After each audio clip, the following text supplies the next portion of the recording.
Aujourd'hui, une vidéo sur la puissance de l'intérêt composé.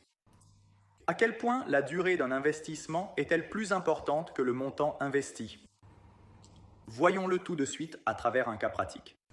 Alors, prenons trois scénarios que je vais faire apparaître ici devant mon visage. Premier cas, dès la naissance de l'enfant, le parent lui ouvre une épargne de 50 francs par mois et celle-ci est maintenue jusqu'à l'âge de la retraite, donc 65 ans d'accumulation. Le total épargné dans ce cas est de 39 000 francs.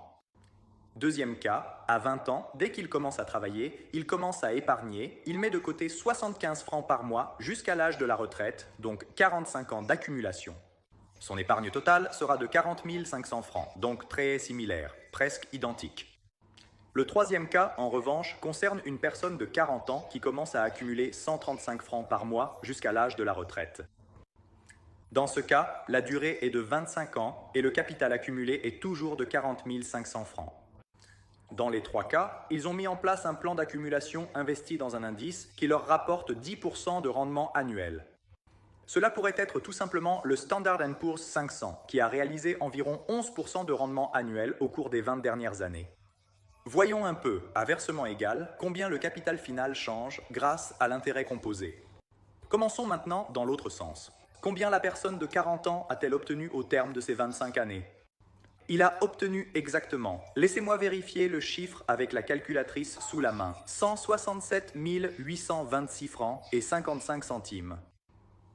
Le jeune de 20 ans, en revanche, qui a épargné la même somme, mais sur une période de 45 ans, atteint un capital final de, je lis aussi celui-ci, 681 550 francs et 72 centimes. Voyons maintenant le cas d'une accumulation sur un horizon encore plus long, donc 65 ans de versement, mais le total versé reste toujours le même. Dans le premier cas, celui qui a épargné 50 francs par mois pendant 65 ans, donc pratiquement la même somme que le jeune de 20 ans et que le quadragénaire, a accumulé un capital total de exactement 3 92 954 francs et 29 centimes. Donc pour résumer, à somme versée égale, dans quelle mesure la durée de l'investissement change-t-elle le résultat? Environ 40 000 francs accumulés en 25 ans donnent, avec un intérêt composé de 10%, un résultat de 167 000 francs.